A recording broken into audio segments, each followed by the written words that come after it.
My guest today is Monica Mason. Monica is Senior Vice President and Global Head of Catastrophe Risk Analytics at Trans Re, where she oversees the use of catastrophe models and associated analytics, portfolio roll-up and reporting, and developing the Trans Re view of risk through model and peril investigation.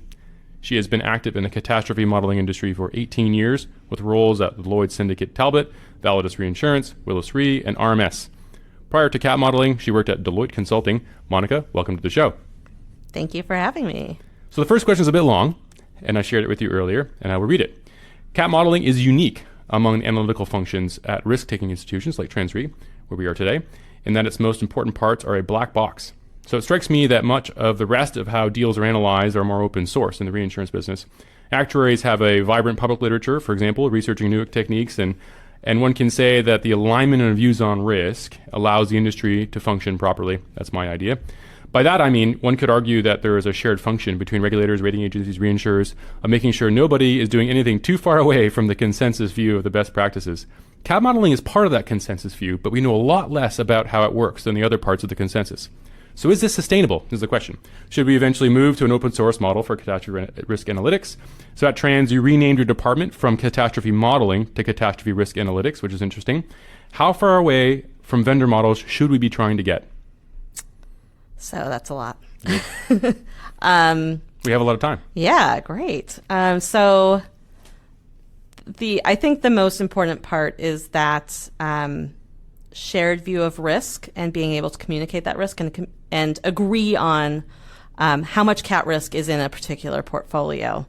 And the way that we've done that is by putting all of this complexity and all of this data and putting thousands of man hours into developing complex models about earthquakes and typhoons and everything else. You say we, do you mean we Trans? as a market? Okay, as an industry. Yeah. Including the vendors. Including the vendors. Most importantly, the vendors. Yeah, and there's a lot of IP around it, and Yes. it's all really costly, and it's a black box so that they can protect their IP. Yep. But at the same time, the risk transfer market relies on that shared language and that shared agreement about what is an RMS hurricane view for North Atlantic hurricane. And is it right? Well, models aren't right. They're useful. Sure. Is it more right So than the I next think one? that is exactly the issue that we continue to grapple with. And I think part of where we made that shift from thinking about ourselves as cat modelers to thinking more about the risk analytics is trying to put more understanding around what is that risk beyond just, oh, I've got an EP curve and that's my earthquake risk, because it doesn't really make it real. And it's so obscured with different decisions and actions that people take along the way that you end up not necessarily, you can go down a rosy path and get yourself into a world of trouble. Because you think you know. Because you think You're you know. You're trusting the box. And everybody trusts the box, right? Yep. And I think that although it's really ugly sometimes and difficult when nobody's trusting the box or has different views of the box, I think that that's where a lot of the value in the function as it currently stands comes from, is that discussion about why do you think that risk is X and my view is 2 times X. But they say, can't tell you, proprietary. Well, they say I can't tell you proprietary, but there's ways that you can dig, right? Yeah. And there's also things that it's not necessarily just about what the vendor's doing. It's about what is that particular cedent or that broker or that frontline underwriter doing that influences that data collection straight up front, right? You've got the classic garbage in, garbage out problem. Yep. And it still exists, and in some ways it's actually getting worse due to data privacy concerns. And there's some pretty narrow reading of data privacy rules, so that people just don't want it to even be a question. So, it's pretty hard to analyze a flood book when you don't know where the risks are. Yeah, sure. Impossible, probably. Or Yep. to do it with any kind of accuracy. Yeah, pretty close. So then it becomes more of, okay, right, I can't even use my box, so I've got to rely on your box, and we've got to have a really deep conversation about that. And this that's not easy to do. So here's it's hard to boil that down to a metric, right? So let me give you like a wrong but maybe provocative reading of catastrophe analytics. Is that the box doesn't actually matter, because the point you're making there, if I understand it, is that you have this it's a much longer chain of analytics that happens. It starts with, are you collecting the right data, and ends with, are you interpreting the results correctly? And maybe a little bit more than my question presupposed at the beginning there, it sits outside of the box. Yep. And so then you have this alternative kind of question to push you on a little bit there, is how much is in the box then? Does the box matter? Because, think about this. So catastrophe modeling is like a really sophisticated version of putting pins on a map and running it like a circle over it. That's called the hurricane, right? Yep. So it's like geospatial analysis at its fundamental level. Yeah. How much of risk management can you conduct without the CAT model? I think you could do a heck of a lot of it. Yeah, right? Most of it? Probably a fair amount of it, right? Because what the CAT models do when when a market is really embracing them, is it does bring a lot of data, right? It brings a lot of data along Huge with it. data. Huge data. And then it's more about kind of how do you slice and dice that data? How do you look at and take previous experience and your own underwriter judgment and try to come up with something that, okay, if my model fails, here's another view that I'm also comfortable with, or here's how I can understand how that client relates to another one, right? You could have two clients with exactly the same EP curve and vastly different exposure profiles, right? And you have to pick who you're going to trade with. And I think one of the upshots of, I think, a lot of the questioning around CAT models and the utility of them is that I feel like there's this awakening that the CAT model isn't going to solve all your problems, right? It's just a piece of the puzzle, right? And that was part of where we rebranded, was that, we utilize and manipulate a lot of different information, not just the CAT models. And what we're trying to understand is what's that risk profile and how does that compare to others, and how does it compare to their peers? And, do we want to trade with that particular company? And it's not necessarily about, is RMS right or is AIR right? Because I have no way of proving any of that. I'm going to need 10,000, 100,000 years of experience. I'm not planning to be around that long.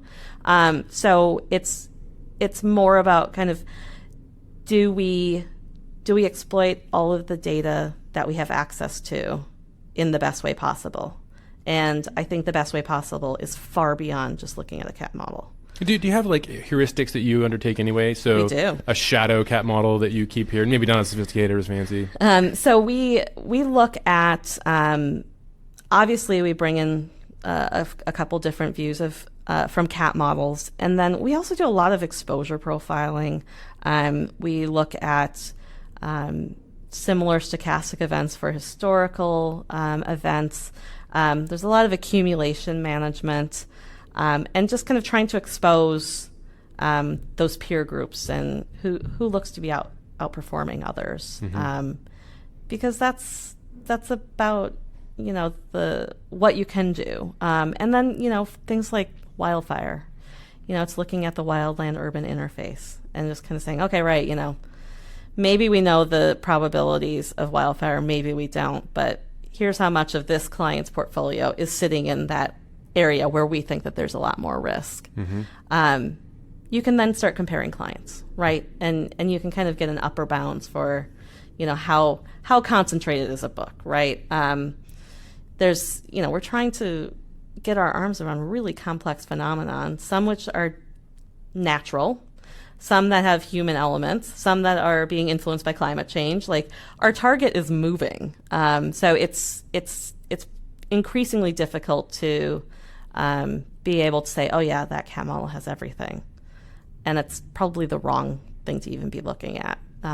It's more about, how am I using that in a matrix of much more information, including the underwriter's own experience, and their knowledge of the market, and their knowledge of the political environment and the legal environment where they're operating, to make sure that they're fully aware of the risks posed. So if I think like the components of a CAT model are, as I've seen in many slide presentations, you have a hazard model. Yep. So when does the hurricane hit? Where does the earthquake hit?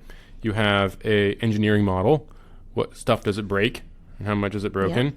Is financial model, insurance, deductibles, and all this kind of thing, and you have this analytical output portion, which gives you the cool math. So those 4 things, which do you think could maybe assess the relative merit, or not merit necessarily, that's the wrong way of putting it, but value add that comes out of the cap? Which one is the hardest to replicate? So I'll start with where's the most value. I think the value add is in the event framework, which gives you the correlation. The hazard, and kind of the analytics at the end. So being able to place 100 different client portfolios into the same event set definition. That hazard set, that event set to begin with, that's pretty easy to understand. You can look at a catalog and see, okay, what's their assumed frequency of Cat 5s hitting Texas or hitting Florida, right? Publicly available data. You can go to her dat. You exactly, can get the full and catalog. you can play with that, and you can do some counterfactual analysis to see, okay, where did we just get lucky? Yep. And so that's fairly transparent, right? Yep. And same thing for earthquake. None of these vendor models are going out and doing their own from ground up earthquake studies. They're all starting from USGS. They're all starting from publicly available information. Exactly. Everything. Same thing with hurricane. I mean, everything really is, you're starting on publicly avable, peer-reviewed scientific literature. Yes. Government sponsored most of the time. Yes. Thank goodness. Yes. But there are decisions that are made along the way in terms of implementation, in terms of how people interact with those models, that then influence the usability of the output. But from that standpoint of just kind of the event set, they're fairly transparent, right? Better than a hole in the head. But when you start moving towards the vulnerability component, you're now relying on a lot of engineering data. Yes. There's very few historical reference points where you have enough detailed information about that vulnerability to really confidently draw a vulnerability curve. And that's something where I've seen the vendors struggle with and try to get better at showing us how good those fits are. But there's still, that's some of the black box, and that's the stuff that is a little bit less comfortable for them to share because there's a lot of uncertainty there. The emperor might not have any clothes. Exactly. Might not like what you're going to see if you look in there. So, that's a challenge, right? And that's something that we really, I don't know that kind of uncertainty is reducible. I think it's more that you have to understand that it is a punt, and that, you have to expose and try to understand what those models are doing with those vulnerability curves. And you can compare and contrast different, choices for coding. But at the end of the day, you've got an engineering view. Even if you were to go and, do your own model, you're still relying on an engineering view. Of some sort, and the source of which is not really sure. I mean, I think that the Army Corps of Engineers gives the original vulnerability curves that seeded all the CAP models, and you can get that. That's also public. You can get that. The weakest link, perhaps. Yeah, and then you also just have challenges in terms of, at the time of calibration, what's used to calibrate those vulnerability curves? Because they do try. I mean, I think there are very good efforts put into trying to calibrate those models. Sure. And calibrate each component of them.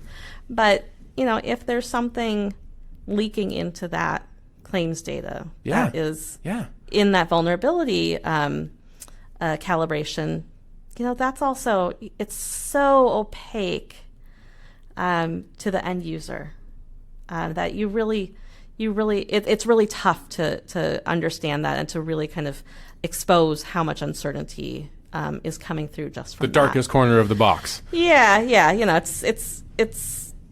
It's not easy, right? No. Like it's something that all of we could work on projects for the next 10 years, and we wouldn't get there. No. What's interesting to me about your initial answer to the question of which one's the highest value add, you pointed out actually areas that are most easily replicable, right?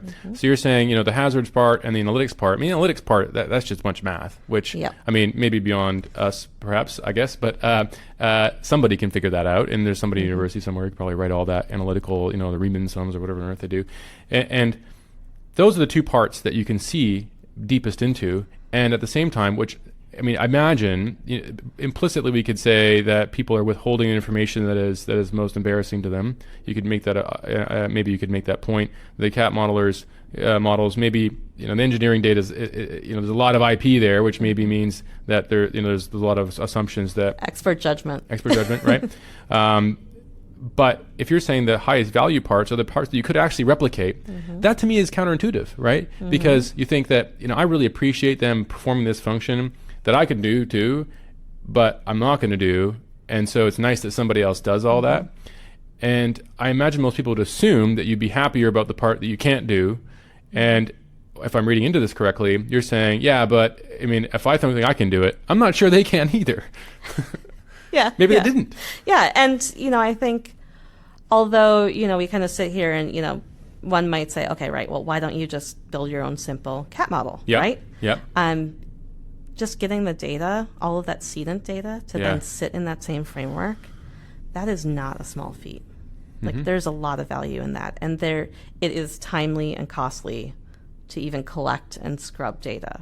And so, if we were to take every single cedent as they come through and say, okay, hey, can you go back to your underwriting systems and give us a raw extract out of your system, and then we're going to use that for pricing, it would take quite a long time, right? And there's is that valuable to repeat that exercise across however many carriers versus what we do today, which is, we're relying on the broker network to do a lot of that work, and to do it with some reasonable assumptions and professionalism. It also strikes me that the insurance industry has a long and storied history of having centralized data repositories, eventually merging a whole bunch of these regional data, I forget what they're called, turning into ISO and now Verisk. And insurers and reinsurers will subscribe to these circulars and then donate their own data. And so we have this mechanism for sharing the data. And Verisk bought AIR anyway, but it seems that they haven't spun up a separate data service to join ISO and say, how do we just sell you the data? Yeah. Right? There's actually been some efforts towards this. Okay. So probably about 10 years ago, at least, there was some work going on within the likes of RMS, because they were doing a lot of outsourcing of data cleansing for various Lloyd's syndicates, right? Right. Talk about a subscription market that is, lots of repetitive work. Of course. And so, you could subscribe to their data cleansing, and if it was a risk that was already part of the Lloyd's shared data kind of group, and you could opt into it, then it would be cleansed according to a certain dictionary, and you'd get it back, and you wouldn't wait as long, and you had a cost savings. So you weren't paying for the same work over again. Now I look at it and kind of go, okay, right, well, if I'm RMS, that's a great deal because I've just made a huge amount of extra income on a piece of work that I only had to do once, right? Because the market has done the work to set the rules for how we code it and what choices we make in terms of how to put in BI or what construction codes to use. And I can just keep selling that and selling it and selling it rather than starting from zero. And the market participants go, oh, that's great. If somebody else has beat me to the punch and already submitted it, I'm going to get that back right away. So it has been tried a little bit, but I think where it's continued to struggle is the fact that everyone likes to think that they've got some sort of secret special sauce, that they're more clever than everyone else, and so they make different decisions on how to code it. Because there is a lot of art just in terms of how people capture and code their exposures. Yes. And this was part of the kind of motivation for the I think now defunct RMS One. Yep. That was the view, is that hey, you kind of subscribe to the data, and you store it in one place, and people don't need to move it around the market onto different servers and stuff like that. There wasn't in that kind of paradigm, there wasn't this idea of like a certified central data cleansing authorization kind of mart like ISO. But, they were kind of inching towards that. And, that's kind of gone away now. And that's been a bit of a disappointment for the market, I think. And it certainly had challenges for very good reasons. So I'm happy you brought up RMS1 because I want to talk about that. Because although I mentioned there are 4 components of a CAT model, there is the wrapper around the whole thing is software. Yeah. And software is, in theory, replicable by anybody. Although we find, of course, and I don't know how much time you've spent developing software, but it's hard. Mm-hmm. You worked at RMS during the RMS1 era. Mm-hmm. So talk to me about how hard software is. Any observations on that? Have you ever tried to run a software project? So we have our own pricing and portfolio system at Trans Re. Yep. It's called TRIPS, and it takes a lot of the data and information from CAT models and sucks it into our own repository and runs our pricing algorithms, and it's kind of a home for underwriters and actuaries and CAT modelers, and that was built from ground up here. Mm-hmm. And I've been here a bit over 5 years, and we're still working on it. Like, it's pretty mature now, but it's a long journey. It's not 5 months and done. It's every time you add something, you're increasing complexity, you're increasing the cost of how to maintain that. And if we talk about 5 years for us to get to something that, is mature, think about trying to do that across 30 or 50 or 200 different stakeholders as a software vendor. You're never going to make everyone happy. You're always going to be, balancing what is needed versus what is profitable. And there's a lot of it's pretty tough to disrupt current infrastructure in insurance companies. If you look at where the modelers themselves are going, you would infer then that software is the most important part of what they're doing. That's where they're investing their time and energy, right? At least from a marketing standpoint, that's what we see. And so they're not saying, hey, we're going to spend a bunch of energy and we're going to increase the accuracy of our engineering model by 10%, right? They're not saying that. They're saying, we're going to give you a new cool piece of software to analyze your risks in.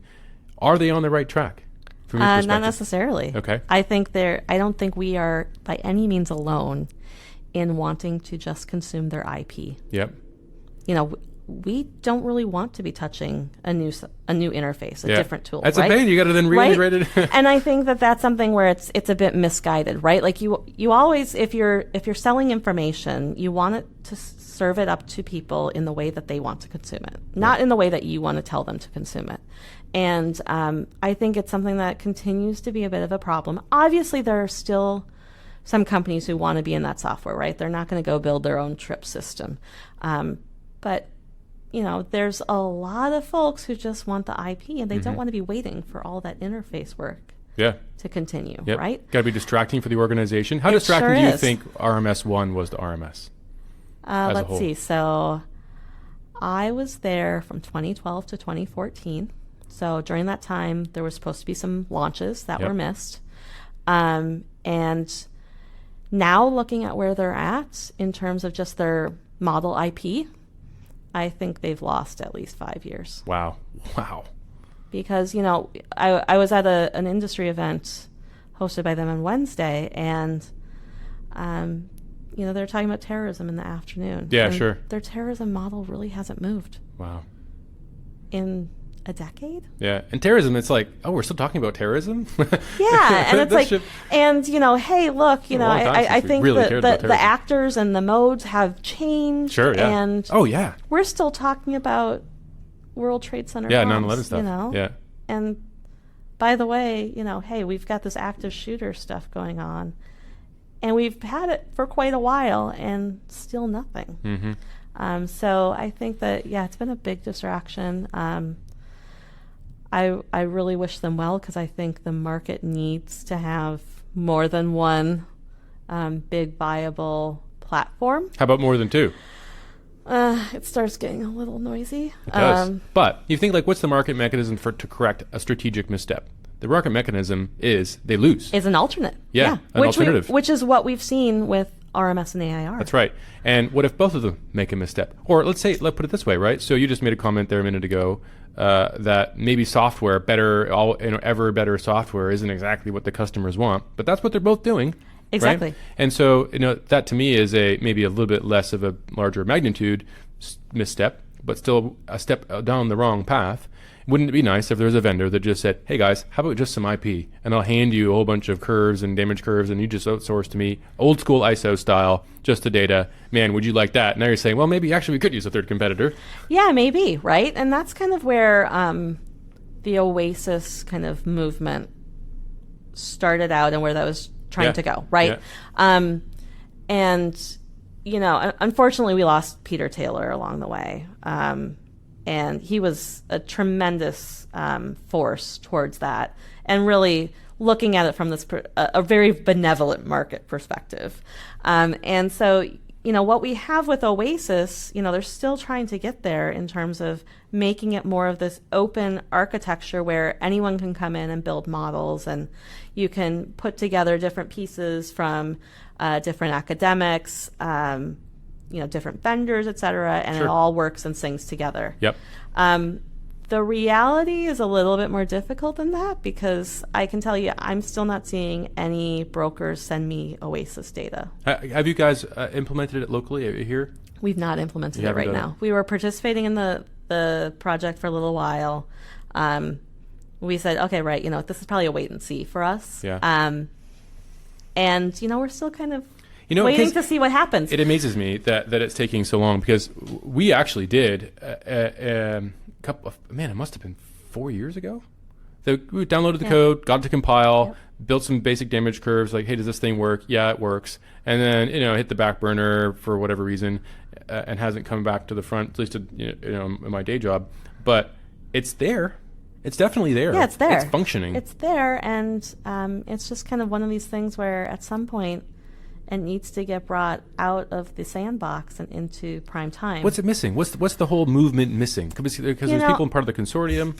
I think it's missing some of the key vendor models to be available, and more than that, some brokers, some big brokers to say, hey, look, this is the future, and not just this is a great platform, but this is going to save you money and save you time. That's when it'll go. It seems to me because right now we're all, and that was part of the sell and the vision totally early on was, hey, we're all spending all of this money maintaining multiple platforms, which we agree are not the value add from the vendors, right? We want the IP, not the platforms. Stop creating more platforms. And we've just, I don't know quite how they've gone so... I don't want to say wrong, because I think that there's a lot of work going on and a lot of great people working on this, but I think it's just... It's gone quiet. It's gone really quiet. And I think, unfortunately, right now, it's just a case of, I think people are seeing it as that's another costly thing for me to do. Yeah.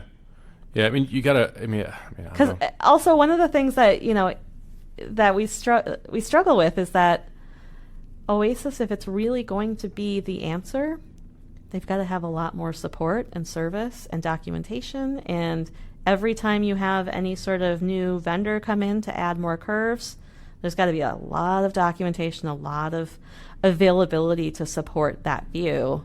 And then you've also got to be really careful about kind of creating those Franken models, Sure. You can't necessarily mix and match an event sent from over here, someone else's engineering curves, another financial model, because you can make any of those curves work together, but it doesn't mean that you're coming up with an answer that means anything. Well, and there's an irony here, which is that the presence of information about how the sausage is made is maybe giving everybody some pause, whereas then the alternative is just no information about it. Yeah. So it's not necessarily the case that, that the next guy isn't doing the same thing in Franken models and weird curves. It's just he doesn't know about it. Yeah, exactly. And they're charging millions of dollars. Well, and, and oftentimes, they're, it's not just even the vendors and what they're doing. It's then whoever's sitting with that data and making whatever choices for switches and knobs and dials along the way that, oh, well, I like that number better than that one over there, right? Yep. I trust that one. Well, what show me the documentation on why. Show me your analysis and prove to me. And, I find it a little bit challenging to, think about, okay, so you're going to take a view on an earthquake model. How exactly are you taking that view? Sure. For a 500-year return period. Yeah. I'd like to understand that a little bit more. In some ways, maybe one of the things that's an underrated feature or service the cat modeling vendors are giving us is a sense of ownership over the result. Mm-hmm. And it's somebody you can fire in principle if they screw up. And so that kind of ownership and responsibility is nice for somebody to take and say, I answered all those questions. I'm not going to show you all the answers, but I did, and I own this result. And then a few years down the road, you get some evidence, turns up that maybe they screwed a whole bunch of it up, and then you're like, well, you're out now. Yeah. You own the result. That's always their fear. Yeah. It is their fear, but that's what they're getting paid for, maybe, right? Yeah, paid for that, but also I think also to be honest when there is a known issue. And that's something where I think they do struggle is, you don't just suddenly wake up one day and flip a switch and say, hey, we have a new model and the earthquake numbers have changed significantly. Yeah. There's usually a few years of work behind that. Yeah, and they didn't tell you that. And they didn't tell you that. And that's something where I think they've really struggled, and they continue to struggle to know how to balance that. Because you don't want to be, as a vendor, you want to keep selling your model, right? You don't want to shut down your sales for 2 years while you go fix something, right? There's still usefulness. But if you say, hey, look, we've got a problem with that, you also need to give a short-term solution. It strikes me as something that you and I in analytics will understand, where your first answer that comes out of your mechanism, it might be, oh, we're up by 40%. And that, the next answer might be you're down by 30%, right? And so there's a lot of volatility, and maybe right up to the very last second until you fix all the bugs and all the problems, and then, we're flat. Yeah. And if you told the underwriting team, or if I told the client, oh, you're up by 40%, they'd blow their mind. Yeah. Say. Or you might be down by 30%. Yeah, something in between maybe. And you're like, we're flat. You're like, why'd you tell me all that? Why'd you put me on that roller coaster? Yeah, and it is kind of, you get this kind of like emotional roller coaster over these numbers, and it's exhausting. It is, and it's like the impact of small changes in the process or small errors in the process can have a way outsized impact on the outcome. Yep, sometimes. Absolutely. Right? We saw that earlier this year.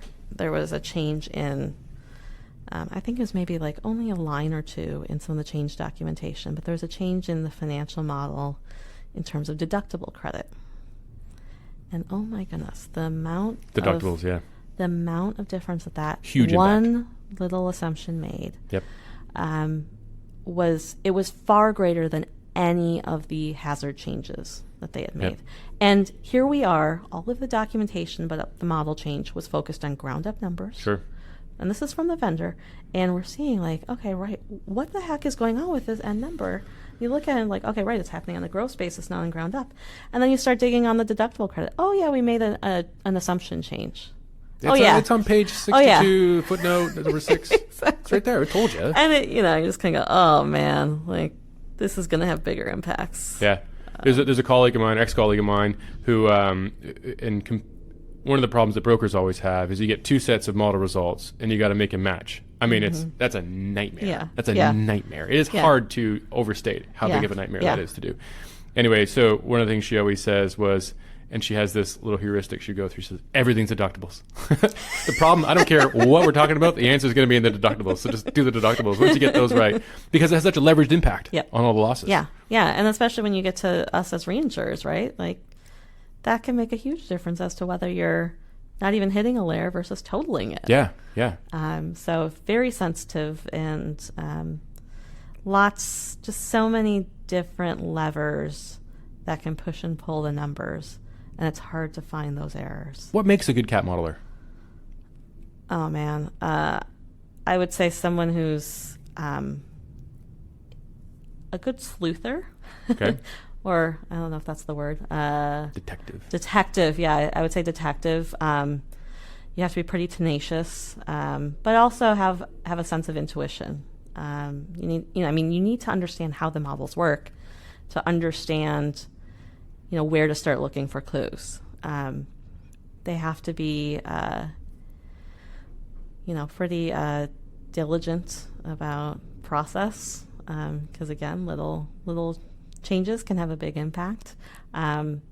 I like to see folks who are looking for the story and trying to stitch together how did that number change and why. How do stories matter? Stories fascinate me because, so being a career broker, narrative is essential, right?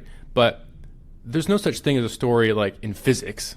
It's just the world has different states and it moves from one to the other, some equations and stuff, but lots of them.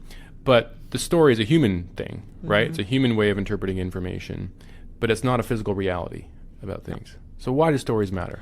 I think that, when we're all trying to digest so many pieces of information, and invariably we never have enough time to do it. Right. Yep. It's that story that makes it easier to digest, right? It's like, it's the picture's worth 1,000 words. Sure. It's probably worth 10,000 words, right? Tells a story. So it's like, if you can tell that story, Yep. Place, you're not setting, trying to say motivation. Up 5%, down 3%. You're putting the context around it so that, the stories are a lot more memorable. Unless you have an eidetic memory, they stick in your head. The stories will stick forever, right? And they draw on a lot of other preconceptions that are handy sometimes, right? So you're pulling off the shelf lots of things that you understand immediately about the background to a story, because if you say, story begins with CEO, coastal, small town, you're like, bang, bang, bang, okay, I know a whole bunch of stuff about this, because I'm bringing in all this other information. You're bringing in all of your own and you're allowing the person to whom you're telling the story, you're allowing them to bring in their experience too, right? So they're then joining you in that story, in that picture, and crafting it. And then you can kind of start to triangulate towards your answer. But I think without that, it's pretty darn tough. The numbers aren't going to speak for themselves. No. Some say they should, though, which is a very common thing for analytical folks to say. Let the data speak. Well, I think you could let the data speak if we have a very certain problem space. Yes. But we don't. Right? So you have to understand all the nuance. Hey, if the model's wrong, here's where you could get burned, right? If you've got different ways in which storm surge is treated, and you're writing coastal flood, you care about those things, right? So it's about having that story and about knowing, hey, here's where you care, right? You've got a lot in Jacksonville. You had a lot of storm surge flooding from the last storm. You should be aware of that, right? Like that's not a surprise to us. And maybe the model performed, maybe it didn't. The scope of the model is always narrower than the scope of the world. Oh, it always is. Right? It always even is. the part of the world that we understand. Yeah. Well, and even the part of the world that we think that the model is representing. Yes. Rarely representing. Even the part of the model's in. Rarely, you know. Scope of the model is narrower than the model. It's like, demand surge is in the model. I'm like, kind of maybe some is, you know, but it's not enough.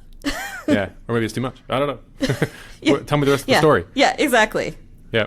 So when you sit down with a new cat modeler, how fast do you know whether they're going to be good or not? I think that you get a good sense of them probably within about 6 months. Okay. That's quite a long time. It is. Yeah. It is. What sort of things happen during those 6 months? What kind of information are you getting? Well, they're obviously, going through lots of training and doing lots of exercises. And I think what you see over the 6 months is their learning style and how they question. Right. Because you don't want the person who's just sitting there waiting to be told what's the answer or how to do something. You want them to be discovering and asking questions and kind of saying, oh, why is that? Yeah, that doesn't make sense to me. Exactly. Like, love that question. You kind of want them to have that crisis of my God, I thought I knew everything and now I don't. Like, that's the best. You want them to have that because then you realize, okay, now they're getting it. They're thinking, my God. They're thinking and they're going, how could you possibly know this? And it's like, exactly. Yeah, we don't. It's a black box and it's empty. It could be anything. So I want to talk a bit about your development in your career. So you've had a fun, cool ride. How did you get into the business? So I really just stumbled into it, which is, I feel like that's everyone with insurance. Sure is. I had been working at Deloitte Consulting. It was the internet bubble, and unfortunately it burst. Yeah. And so I was looking for something new, and I just wanted to do something analytical. And I interviewed with Julie Sarakas and her team at Willis Re, and it sounded so interesting. Yeah. This whole cat modeling thing. And I had no idea what I was signing up for, right? It's just like, okay, I'm just going to try this out. You're going to hire me, right? Yeah. And you're going to pay me. Yeah. Like, that's I'm in. great. Like, let's do it. And it was fascinating, even from the beginning. And it's like drinking from a fire hose. And there's always something new. And it's like, oh my goodness, I can like read about earthquakes, and that's part of my job. Like, hey, that's pretty neat, right? So yeah, I mean, it was a happy accident, I guess. And where were you at the time? I was in Minneapolis. That's where you're from? Born and raised. Minnesota. Yeah. And what happened next? So I was in Minneapolis. I was at Willis for about 5.5 years. And then in the meantime, you know, the 2004, 2005 hurricanes taught us a lot, right? I spent a lot of long nights in the office working on deals for clients and trying to explain stuff. And what were you, so tell me about that. What does a client want to know when? Hey, what do we have where, right? Like, oh where's my our gosh. stuff? Yeah, exactly. Did we break like, oh, good luck. And then, you know, and then trying to like put together the package for the next year and make sure that, you know, we've not made any material misstatements, trying to learn from that last event, trying to digest new model versions, because the vendors are great at pushing out new model versions after an event happens. And so, you know, I did that for a while, and then about 2006, I was actually in London for the summer on kind of an internal transfer with Willis, and some friends who had gone and started up Validus sent me an email and found me in London, and they kind of said, oh, hey, like, we kind of need someone. I'm like, okay, all right, well, let's talk. And it wasn't actually a role in Bermuda. It was starting the group in Waterloo, Ontario. Right on. I'm like, okay, right, well, Canada's not that different from Minnesota. So is it? Or is it not? Not really. No. I grew up 2 hours from Waterloo in Ontario. So tell me about your impressions of Canada, southwestern Ontario. It is very similar to Minnesota. So very similar to Minnesota. A little warmer. It is a little bit warmer, although it's not as sunny in the winter. Yep, right. A lot more snow days.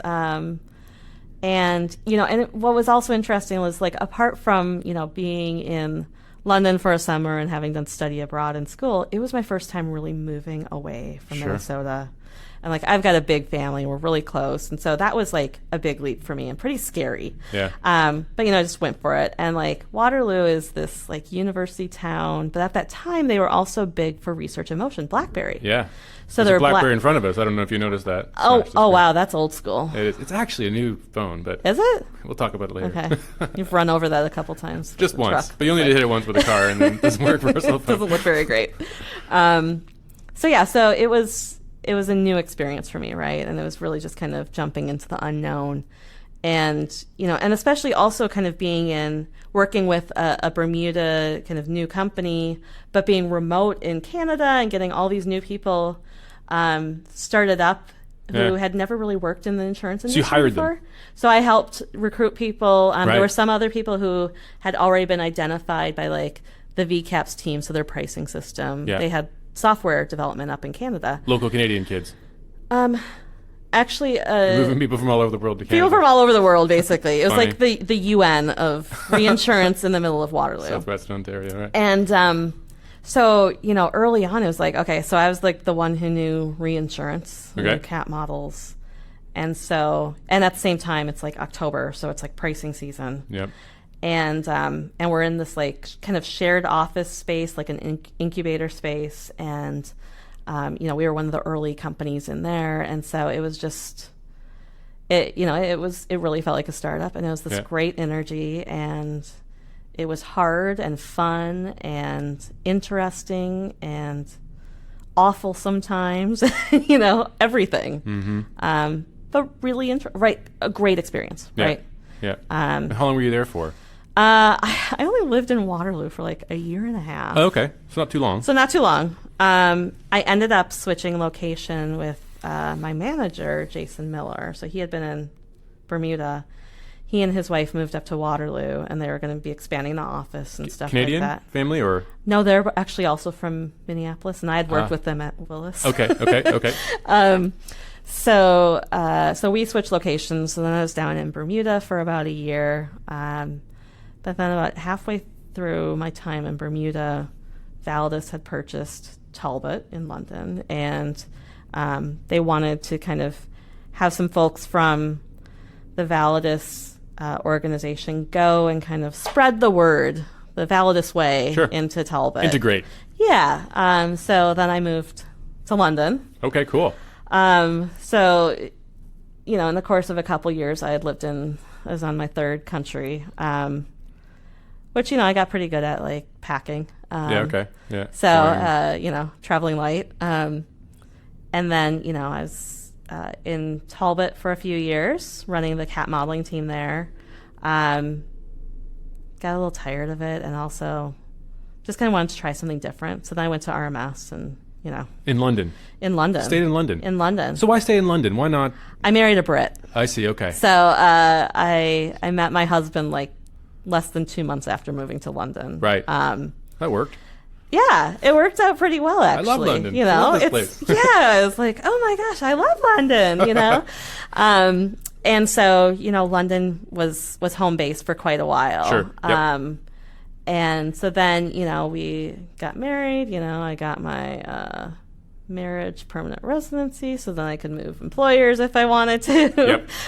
No longer on a work permit. So, I moved to RMS for a while. And the great thing about working in RMS, as tough as it was during that time with all the stuff that we were trying to do, was that I got to meet and really work with so many more people in the market. I was market facing. It was pushing me in a way that I don't naturally push myself. I'm not a born networker. Okay. So it really pushed me. What made tell me about your first instance where you felt, okay, I'm going to do this. What was the thing you did that you would not have wanted to do from before? A cold call, or go to some cocktail party, and do small talk? I think it was really going and, just doing some market meetings with folks who are like in the middle of a renewal and not very happy. Right. Disgruntled clients. Oh, great. Like, oh, that's nice. And, I found, it's a little scary the first time around, but hey, look, there's all these great people in the market, and, it's amazing what people will tell you when they're complaining to you about your software. Sure. So you get a view of kind of how sophisticated different shops are, what they're doing, how they're seeing things, and also I got to work with some great people at RMS who've been around in the market for a long time. So, what was the sell to go to RMS? What was the thing what part of it made you excited? I wanted to change the way we transact cat modeling. Okay. Right? Big one. Big one. Okay. What was the thing that you wanted to change? That was that like RMS one view, Okay. which is like, hey, look, we've got so much inefficiency in the market. We're all repeating the same thing over and over and over again. And we're sending, at this time it was CDs and DVDs, right? I'm dating myself a little bit, but we're sending all this data all over the place, and why? Right? And it goes back to this, why don't you centralize it and have like an ISO data mart or something like that, right? And there was this kind of bold vision to try to address that. You bought in. I bought in, right? Like I drank the Kool-Aid a little bit. You know what's amazing to me about that is there are very few, and I think about like the strategic changes that happen in the reinsurance business. It's basically all cycle driven, right? There aren't very many technological narratives that you can think of what Silicon Valley brings to the world, right? You get very smart people who are fired up. Yeah. So they're excited to dent in the universe, right? Organize all the world's information, these awesome missions that you could see yourself getting really excited about to join. Yeah. And that narrative is so often absent in our business where it's more like, hey, there's a big hurricane last year, we're gonna make a lot of money. It's like, all right, I'm okay with that. I'm okay with that, but I'm not gonna change the world. Yeah, well, and I think that it can be frustrating because, we see, and I think we're all living in this world where there is so much democratization of data. There's so much information out there. And I think a lot of people may believe or assume that information is in the models already. Yeah, it's baked in there. Right. And it's like, oh God, no, it's not. It's not. Like, it really isn't. In order to take a step forward here and inspire you about the model, I first have to destroy my own reputation. Exactly. Like, unfortunately, that's not the case. And, that would be nice, right? But there's a lot of other steps to get there. And, there's a lot of challenges to that, right? Yeah. But it is incredibly frustrating, even to talk about, client data. Oh, well, we don't know where it is. And, oh, it's too hard to, we don't want to put too many questions in front of our insureds. And it's like, well, you shouldn't even have to do that. Like, does the risk manager have a phone? Like, there's GPS on it, right? Like, you can tell me exactly where it is. You could send him out to walk around the building, and you could give me a layout of it. Or you could just tell me where it is, and we could do a satellite picture. Like, there's so much stuff where we're still not stitching together all of the different pieces of information. Yeah. It's very hard to get people to change, right? Why change? Why change? It's working. Nobody's forced me to change. I think the market mechanism that forces change is competition. And until somebody else turns up and takes your business, you're not really going to do anything differently, because then you got to fire the guy who's actually being intransigent or whatever the thing you have to do that's hard. Yeah. Well, and that's not necessarily, there's nothing wrong with that. No? That might be completely the rational approach. Yeah. And, you want to be cautious about how you spend your resources. Yes. Most new good Time and ideas are money. stupid. That's just a fact, right? That's why startup failure rates are so high. Yeah, I mean, not every new idea is a good idea. Yeah, exactly. Yeah, and not every idea out there is really solving a problem that we have, right? There's a lot of just really shiny stuff that is a distraction and not an improvement. Yeah. And I think that's something where we're seeing that now with, there's a lot of insurtechs out there, and there's some really interesting ideas, but until they start solving a problem, it's not really something that is necessarily super relevant to us. So there needs to be a market opportunity before it gets our attention, which is probably prudent. Yep. I mean, maybe you should take some risks, and you don't want to be the person who's running on like Fortran or something like that, but I think you also have to be careful about not getting distracted by new and shiny things. That's right. Don't ditch Fortran because it's called Fortran. Yeah. If the thing really works and it's actually faster or whatever. Yeah. Like you need to make wise and intelligent decisions that have some sort of payback for you. Mm-hmm. So after RMS, what happens next? After RMS, it's the RMS one thing. It was, I could see the writing on the wall. Yeah, and this isn't working. Like, this isn't working, and there's still not a lot of like internal recognition and realization that this isn't working. But I know this isn't working, so I got to get out of here.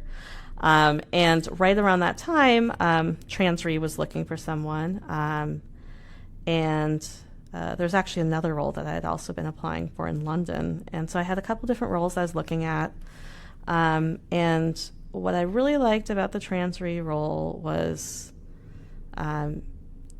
multiple locations, lots of great analysts out there. There had been a lot of kind of turmoil and unsettled kind of group from a staffing perspective. And it was also, thank goodness, my path back to the U.S. Okay. So, it was one of these roles that I didn't even see at first because I was in London and they were recruiting in the U.S. and Bermuda. And, it was kind of an aha moment when the recruiter discovered that I had a U.S. passport. Yep. And my husband and I had kind of been talking about moving to the U.S. to be closer to my family and, try something new and stuff like that. So it was kind of that a nice alignment of personal and professional needs being met and fulfilled. So, it was pretty fortuitous. And Trans was great about giving me the time to get my life wrapped up in London. Okay, so you worked there for a while? I worked there for about a year. Remote? There's a team in London. Okay. So that was, like 4 or 5 or 6 people in London. And so that was also great because they previously had been managed remotely and kind of felt a little bit excluded. So it was really nice to be able to get to know them. For the first year, I was traveling back and forth with New York and spending about a month in New York to try to get to know the New York team too, right? And try to bring everyone together. And, they hadn't, the different groups hadn't really had a history of a lot of deep collaboration. And so I was really trying to change that, right? I was trying to change it from being this kind of us and them or just very siloed and transactional to really looking at the team and going, right, we've got some really incredibly intelligent people here who want to do really cool stuff.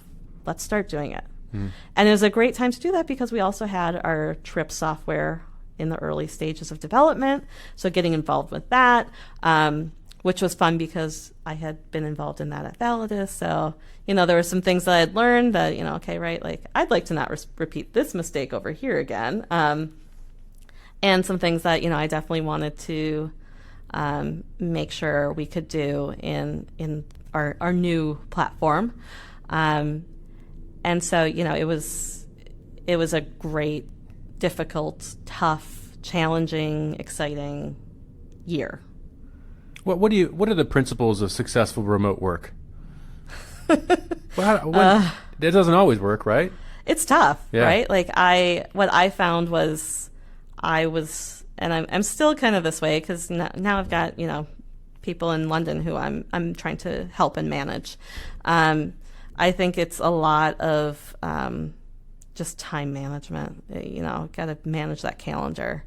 Because I found, pretty much every working day that I was in London, I spent the morning from about, 8:15 until about lunchtime on London stuff. And then every afternoon I was on calls most of the afternoon, talking to people, getting people on board, talking to them about how to move forward, how do we do X, Y, Z, how do you do something, like trying to get clarity as to even just methodologies being used.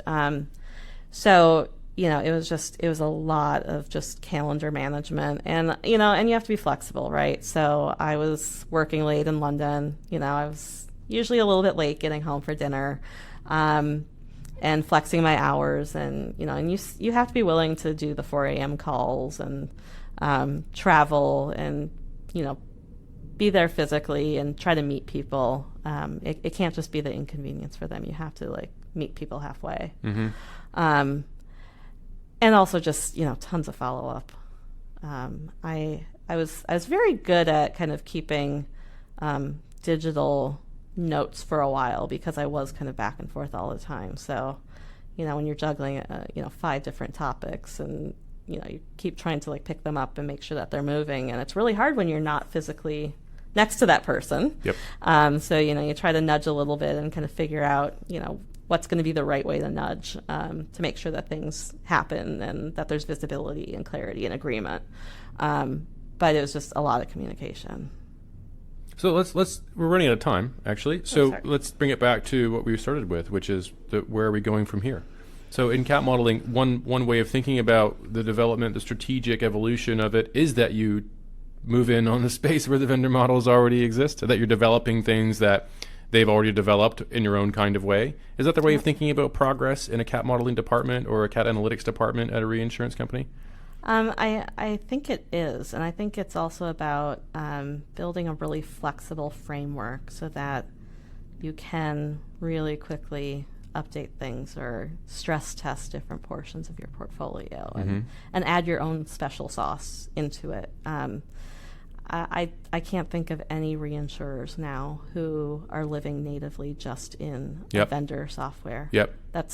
That doesn't happen anymore. So common language, I mean, the Tower of Babel does it right? It's everybody's on their own platform anyway already. Yeah. It's that ship has sailed. That opportunity is not there for the vendors. Right. Which is a little frustrating that they think seem to keep pursuing that. They like the old days when it was their well, and it's interesting because some vendors have figured that out. Interesting. And have figured out that, hey, look, you develop and deliver the IP and maybe a simple platform and piece of software, but you have to we all live in a world of API access, and you have to be able to pass data back and forth seamlessly and help with that integration. Yep.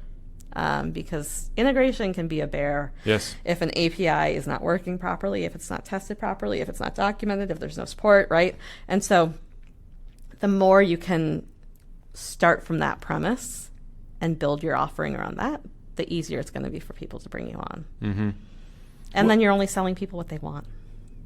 I remember there was I think I might have talked about this on my podcast before, but the innovation in transportation across, let's call it America in this case, one of the things that revolutionized it was that all the rails started having the same gauge. Mm-hmm. And so train could travel between one track system to another. Yeah. Simple as that. Yep. And once that happens, you have a common platform, then you have a huge explosion in the capability. So it's this interchange of information. Yep. Which is, I think still a lot of the hope and promise of something like an Oasis movement, is even if they could just get the vendors to agree to, hey, we're always going to produce our results in this format, there would be a lot more opportunity. There's a lot of talk right now about another open data standard, which I think it's probably like the 15th one. Mm-hmm. So it's just going to be another standard. But, I'm still along for the ride a little bit to see what happens. Are you an optimist? I'm a cautious optimist. Okay. I'm not going to take that leap without a safety rope. But part of how I like to do things is, look at your way forward, plan your path, but give yourself lots of outs.